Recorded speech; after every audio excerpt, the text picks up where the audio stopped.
नमस्कार साथियों, मैं पंडित दिनेश कुमार दुबे शास्त्रीय अनुभूत चैनल के माध्यम से साथियों आज आप लोगों को राजा अम्बरीश की कहानी सुनाऊंगा, जो कि एकादशी व्रत करने के लिए उन्होंने प्रण किया था।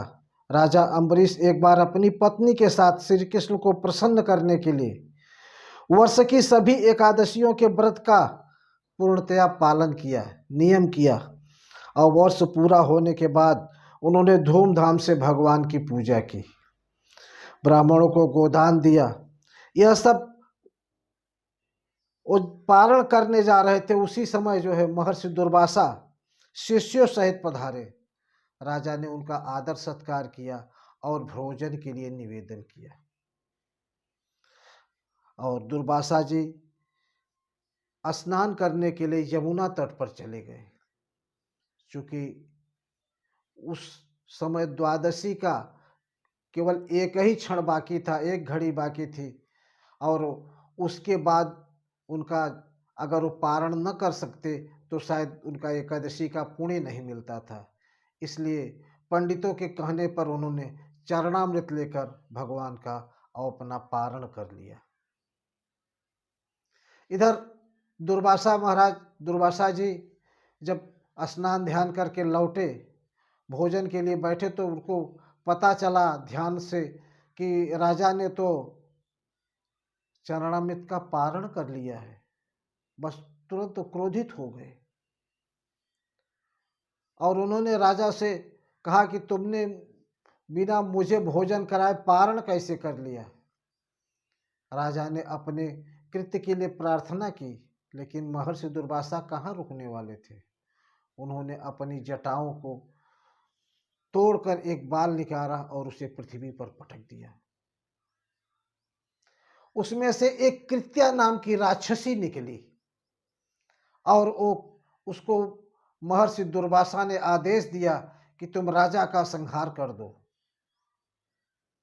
कृत्या तलवार लेके जैसे ही राजा की ओर बढ़ी तो राजा की सुरक्षा में तो चक्र सुदर्शन लगा था।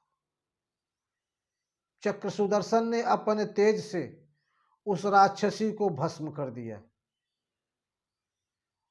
और राक्षसी को भस्म करने के बाद वह चक्र सुदर्शन महर्षि दुर्वासा की ओर बढ़ चला। दुर्वासा ने देखा कि भगवान का चक्र सुदर्शन तो मेरी ओर आ रहा है, बस भाग चले।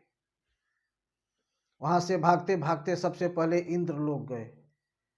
इंद्रदेव ने उनकी रक्षा करने में अपनी असमर्थता जताई।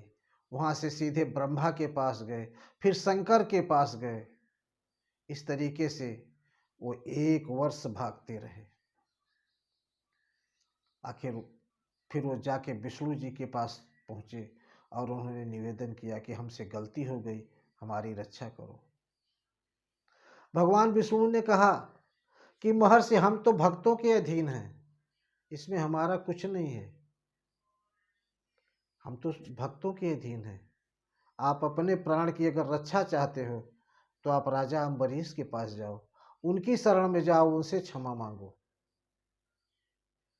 आखिर लाचार होके दुर्वासा ऋषि राजा अम्बरीश की शरण में आए और अपने कृत्य के लिए क्षमा मांगी। उनके चरणों में गिर पड़े। राजा ने उनको उठाया सादर और कहा कोई बात नहीं। फिर उन्होंने चक्र सुदर्शन की स्तुति की और भगवान से उनकी प्रार्थना की कि इनके जीवन की रक्षा करें।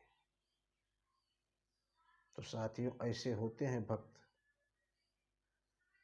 जहां से चले थे वहीं आके आखिर पहुंचे।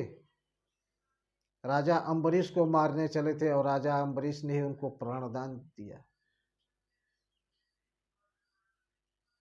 साथियों, ये रही आज की कहानी। आपको कैसी लगी जरूर बताइएगा। धन्यवाद। जय